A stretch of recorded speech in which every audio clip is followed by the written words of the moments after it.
ஞானானந்தமயம் தெய்வம் நிர்மலஸ்படிகாகிருதியும் ஆதாரம் சர்வ வித்யானாம் ஹயக்ரீவம் உபாஸ்மகி. அஸ்ட்ரோ டிவி நேயர்களுக்கு அஸ்ட்ரோ கேஎஸ் ஐயங்காரின் பணிவான நமஸ்காரங்கள். மாத பலன், குரோதி வருஷம் மார்கழி மாதத்தினுடைய பலன், அதாவது 16/12/2024 13/1/2025 வரை உண்டான காலகட்டத்திற்கு என்னென்ன பலன்கள் மேஷம் முதல் மீனம் வரை அப்படின்னு பார்க்கலாம். அதற்கு முன்னாடி இந்த மாதத்தில் வரக்கூடிய கோள்சாரம் என்ன, கோள்களின் மாற்றங்கள் என்னென்ன இந்த மாதத்தில், அது தவிர இந்த மாதத்தில் வரக்கூடிய விசேஷங்கள் என்னென்ன அப்படின்றதையும் பார்ப்போம். அதற்கு பிறகு ஒரு ராசியாக வரிசைப்படுத்தி இந்த மாதத்தினுடைய பலன்களையும் இந்த மாதத்தில் சந்திராஷ்டம நாட்கள் என்னன்றதையும் பார்க்கலாம். இந்த மாதத்தினுடைய கோள்சாரம் அப்படின்னு பார்க்கும்பொழுது காலபுருஷ தத்துவத்தின் 2வது ராசியான ரிஷபத்தில் குரு வக்கரகதியில், கடகத்தில் செவ்வாய் வக்கரத்தில், கன்னியில் கேது, விருச்சிகத்தில் புதன், சூரியன் மார்கழி மாதம்ன்றதுனால தனுசு மாதம் தனுசு ராசியில், சுக்கிரன் மகரத்தில், கும்பத்தில் சனி, ராகு மீனத்தில் இருக்க. இந்த மாதம் மாத கிரகம்னு சொல்லக்கூடிய சூரியன் தனுசுக்கு வந்ததிலிருந்து தனுர் ராசி தனுர் மாதம் ஆரம்பமாகுது.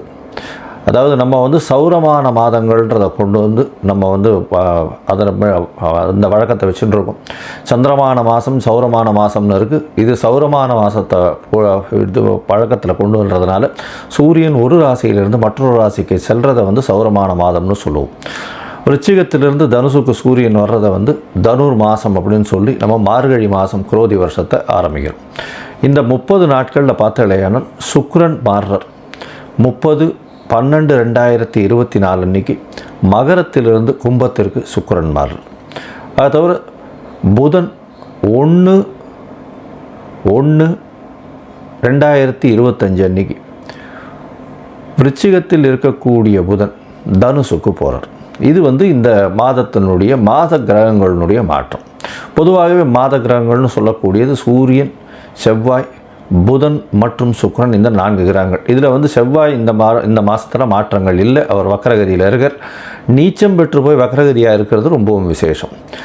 சரி, இந்த மாதத்தில் என்னென்ன விசேஷ நாட்கள் வருது அப்படின்னு பார்த்தாலேயானால் 17ஆம் தேதி 17/12/2024 அன்னைக்கு பார்த்தாலேயானால் இது ஸ்ரீ ரமண மகரிஷியினுடைய 145வது ஆராதனை, அதாவது 145வது ஜெயந்தி அன்னைக்கு. அது ரொம்பவும் பெரிய விசேஷம். ரமண மகரிஷி தெரியாதவங்களே கிடையாது, ரொம்ப பெரிய விசேஷத்தை, அதாவது பெரிய மகானவர். இந்த மாதத்தில் 23/12/2024, 24/12/2024, 22/12/2024 இந்த 3 நாட்களும் பார்த்தாலேயானால் பொதுவாகவே அஷ்டகா அன்வஷ்டகான்னு சொல்லுவாள். அதாவது தேய்பிரையில் வரக்கூடிய சப்தமி, அஷ்டமி, நவமி, மார்கழி மாதம், தை மாதம், மாசி மாதம், பங்குனி மாதம், இந்த 4 மாதங்களும் தர்ப்பணம் பண்ணுறது ரொம்பவும் வசதி. அஷ்டகா அன்வஷ்டகான்னு சொல்லுவாள். பொதுவாகவே ஒரு வருஷத்துக்கு 96 நாட்கள் நம்மளுடைய பித்திருக்களுக்கு தர்ப்பணம் கொடுக்கணும்னு சொல்லியிருக்கு.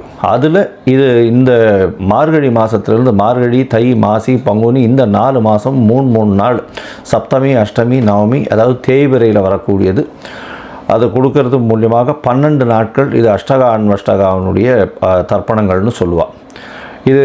இதுக்கு உண்டான மேலும் சிறப்புகள் உங்களுடைய வைதிகர்களை கேட்டு தெரிஞ்சுக்கோங்க. இந்த மாதத்தில் வரக்கூடியது பார்த்தாலேயானால் 25ஆம் தேதி அன்றைக்கி 25/12/2024 அன்றைக்கி காஞ்சி காமகோடி பீடாதிபதி, அதாவது அவருடைய மகா பெரியவர்களுடைய ஆராதனை வருது. அது ரொம்ப பெரிய விசேஷம். அதற்கு பிறகு 30ஆம் தேதி அன்றைக்கி 30/12/2024 அன்றைக்கி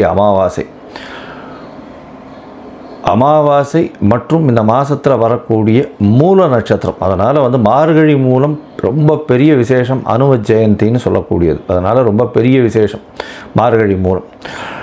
இந்த மாதத்தில் பார்த்தாலேனால் 1/1/2025 ஆங்கில புத்தாண்டு, அதாவது உலகமெங்கும் சிறப்பாக எடுத்துக்கொள்ளக்கூடிய ஃபினான்ஷியலாக மாற்றங்கள் ஏற்படுத்தக்கூடிய விஷயங்கள். அதனால் இந்த கேலண்டர் இயர்னு சொல்லக்கூடிய 1/1/2025 உலகம் மொத்தம் கொண்டாடப்படக்கூடிய ஒரு விசேஷம். இந்த மாதத்தில் அதாவது 10/1/2025 வைகுண்ட ஏகாதசி, அதாவது மிகவும் சிறப்பான விஷயம்னு சொல்லக்கூடியது வைணவ சம்பிரதாயத்தில் ஏகாதசி, அதுலேயும் வைகுண்ட ஏகாதசி, சொர்க்கவாசல் திறந்தவுடனே சொர்க்கவாசல் போயிட்டு வர்றது ரொம்பவும் விசேஷம். வைகுண்ட ஏகாதசி அன்னைக்கு உபவாசம் இருக்கிறது ரொம்பவும் விசேஷம். இந்த காலகட்டத்தில் ஸ்ரீரங்கத்தில் ரொம்ப பெரிய ஏற்றத்தோடு இருக்கக்கூடிய காலகட்டமாக இருக்கும். வைகுண்ட ஏகாதசி ரொம்பவும் விசேஷமான ஒரு விஷயம். இந்த மாதத்தில் பார்த்தாலேயானால் 11ஆம் தேதி ஊடாரை வெல்லும் சீர் கோவிந்தான்ற பாசுரம் 27வது பாசுரம். அதாவது இந்த மாதம் மொத்தமே பார்த்தாலேயானால் ஆண்டாள் நாச்சியாருக்கு உண்டான மாதம் மார்கழி மாதம். பொதுவாகவே மார்கழி மாதம்னு சொல்லக்கூடியது தேவர்களுக்கு, அதாவது இந்த தட்சிணாயனம்ன்றது ஈவினிங் டைம், அதாவது ராத்திரி பொழுதுன்னு சொல்லக்கூடியது. இது அதிகாலை பிரம்ம முகூர்த்த நேரம்னு சொல்லக்கூடியது. ஏன்னா இதுக்கு அடுத்த மாதம் பார்த்தாலேயானால் தை மாதம் வந்துடுறது, உத்தராயணம் பிறந்துடும். அதனால் இது பிரம்ம முகூர்த்த காலம்னு சொல்லக்கூடியது இந்த மார்கழி மாதம். அதனால் எல்லோரும் கார்த்தால ஒரு 4 மணி 4:15 மணிக்கே எழுந்து திருப்பாவை சொல்கிறதும் திருவம்பாவை சொல்கிறதும் ரொம்ப விசேஷம். ஆண்டாள் நாச்சியார் 12 ஆழ்வார்களில் அவரும் ஒருத்தர். அதாவது ஒரே ஒரு பெண் ஆழ்வாராக இருக்கிறது பெரிய விசேஷத்தை கொடுக்கும். அவர் சொன்னது இந்த திருப்பாவை 30 சொல்கிறது ரொம்ப விசேஷம். இந்த 27வது பாசுரம் பெரிய விசேஷத்தை கொடுக்கக்கூடியது. ஊடாரை வெல்லும் சீர் கோவிந்தான்ற பாசுரம். அது இந்த 11ஆம் தேதி 11/1/2025 அன்றைக்கி வருது. 13ஆம் தேதி போகி பண்டிகை. அது தவிர போகி பண்டிகைன்னா இந்த மாதம் முடிகிறது. 14ஆம் தேதிக்கு மகர சங்கராந்தி ஆரம்பிச்சுடுறது, தை மாதம் ஆரம்பிச்சுடுறது. 13ஆம் தேதியோடு இந்த மாதம் முடிஞ்சுடுறது. இந்த மாதம் மொத்தமே ரொம்பவும் விசேஷமான நாட்களாகவே இருக்கும். ஏன்னா 30 நாட்களும் சிவன் கோவில்லையும் சரி, வைணவ கோவில்லையும் சரி ரொம்பவும் விசேஷமாக இருக்கும். வைணவ கோவில் எல்லாவற்றிலும் திருப்பாவை சத்தங்களும், திருப்பாவை பாடல்களும், திருப்பாவை பஜனைகளும் கார்த்தால இருக்கும். சிவன் கோவிலில் பார்த்தாலேனால் மாணிக்கவாசகர் எழுதின திருவம்பாவை ஃபுல்லாகவே போயின்னு இருக்கும். இந்த மாதம் மொத்தமே அர்லி மார்னிங் ஒரு 4லேருந்து 4:30க்குள்ளே இந்த காலங்காத்தால் ஓசோன் லேயரும் நல்லபடியாக இருக்கும்னு சொல்லுவாள். அந்த மாதிரி அர்லி மார்னிங் எழுந்து வெளியில் போய் அந்த சில்னஸில் இருந்து மூச்சு பயிற்சி பண்ணுறது, அதை தவிர அந்த பஜனையில் சேர்ந்துக்கிறது, இதெல்லாம் உடல் நலத்துக்கு நல்ல ஒரு ஏற்றத்தை கொடுக்கும். இந்த மாதமே ரொம்பவும் வெற்றிகரமான மாதமாகவும் இருக்கும். சரி, இந்த மாதத்தில் மேஷம் முதல் மீனம் வரை, அதாவது மார்கழி மாதம் அந்த குரோதி வருஷத்தில் மேஷம் முதல் மீனம் வரை என்னென்ன பலன்கள் இருக்குதுன்னு பார்ப்போம். அதுக்கு முன்னாடி என்னுடைய மொபைல் நம்பர் கீழே ஸ்க்ராலிங்கில் போயின்னு இருக்கோம். உங்களுக்கு அஸ்ட்ராலாஜிக்கல் கன்சல்ட் தேவைப்பட்டதுன்னா எனக்கு ஒரு ஃபோன் பண்ணுங்க. உங்களுடைய date, time, place of birth, உங்களுடைய பெயர் மற்றும் தாய் தகப்பனார் பெயர் அனுப்புங்க. என்னுடைய கட்டணம் என்னன்னு சொல்கிறேன். அந்த கட்டணத்தை அனுப்பினதுக்கப்புறம் உங்களுடைய ஜாதகத்தை போடுறேன். சந்தி இருக்கான்னு பார்க்கணும். உங்களுடைய ஜாதகத்தில் லக்ன சந்தி, ராசி சந்தி, நட்சத்திர சந்தி, நட்சத்திர பாத சந்தி, இதெல்லாம் எது இருக்குது அப்படின்றத பார்க்கணும். ஏன்னா பொதுவாகவே பார்த்தோம்னா எனக்கு தெரிஞ்சவா என்கிட்ட வரக்கூடிய கிளைண்ட்ஸ் எல்லாம் பார்த்தோம்னா 40 வயசு, 50 வயசு, 60 வயசு ஆகுது. அவளுக்கெல்லாம் பார்த்தோம்னா மிருகசீரிஷ நட்சத்திரம் நினச்சின்னு சொல்லிட்டு இருக்கா. ரிஷப ராசின்னு சொல்லிட்டு இருப்பா, ஆனால் மிதுன ராசியில் இருப்பா. ஏன்னா உடைப்பட்ட நட்சத்திரங்களில் பார்த்தாலேயானால் இந்த பாதங்கள் மாறுபடும் பொழுது பொதுவாகவே அது ராசியும் மாறுபட்டு போயிடும். அதாவது குரு நட்சத்திரம், செவ்வாய் நட்சத்திரம், சூரிய நட்சத்திரம் இதெல்லாம் ரொம்ப பெரிய மாற்றத்தை ஏற்படுத்திடும். அதனால் எந்த ஒரு பாதத்திலையும் மாற்றங்கள் இருந்ததுனால் நிச்சயமான மாற்றங்கள் தெரியும். ஆனால் இந்த உடைப்பட்ட நட்சத்திரங்களில் ராசியே மாறிடும். அப்போ லக்னமும் மாற செய்யும். அதனால் எல்லாமே மாறக்கூடியதுனால உங்களுக்கு நல்ல காலம் நடந்துகிட்ருக்கும்னு நினைக்கும் பொழுது அது பிரச்சனையில் இருக்கும். என்னென்னு பார்த்தாலும் சந்தியில் இருக்கும். அதனால் முதல்ல உங்களுடைய டைம் ஆஃப் பர்த்தை போட்டு சந்தி இருக்கான்றதை முதல்ல குறித்ததுக்கு அப்புறம்தான் உங்களுக்கு ஜாதகத்தை போட்டு அதற்கப்புறம் அப்பாயின்மெண்ட் உங்களோட பேசுகிறேன். என்ன எளிய பரிகாரம் அப்படின்றதையும் சொல்கிறேன். சரி, இப்போது மேஷம் முதல் மீனம் வரை குரோதி வருஷம் மார்கழி மாதம் எப்படி இருக்குன்னு ஒன்றா பார்க்கலாம். கும்பம், அவிட்டம், சதயம், பூரட்டாதி இந்த 3 நட்சத்திரம் 9 பாதங்களை கொண்ட ராசி. ராசியின் அதிபதினு சொல்லக்கூடியவர் சனி பகவான். சனி பகவான் ஆட்சி பெற்று போயிருக்கார். இந்த மாதம் பார்த்தாலேயானால் உங்களுடைய ராசியிலேயே சனி பகவான் இருக்கார். 7 சனி, ஜென்ம சனி நடக்கிறது. உடல் நலத்தில் சற்று பின்னடைவு இருக்கக்கூடிய காலகட்டமாக இருக்கும். கொஞ்சம் ஜாகிரதையாக இருக்கிறது நல்லது. இந்த மாதம், அதாவது குரோதி வருஷம் மார்கழி மாதம் அப்படின்னு பார்த்தாலேயானால் பொதுவாகவே சௌரமான மாதங்கள்னு சொல்லக்கூடிய சூரியன் ஒரு ராசியிலிருந்து அடுத்த ராசிக்கு போகிறத வந்து சௌரமான மாதம்னு சொல்லுவோம். விருச்சிகத்திலிருந்து தனுசுக்கு வந்து தனுர் மாதமாக இந்த மாதத்தை ஆரம்பிக்கிறார். அவர் வந்து 16/12/2024 13/1/2024 வரலும் உண்டான நாட்களில் சூரியன் 11ஆம் இடத்துல இருக்கார்.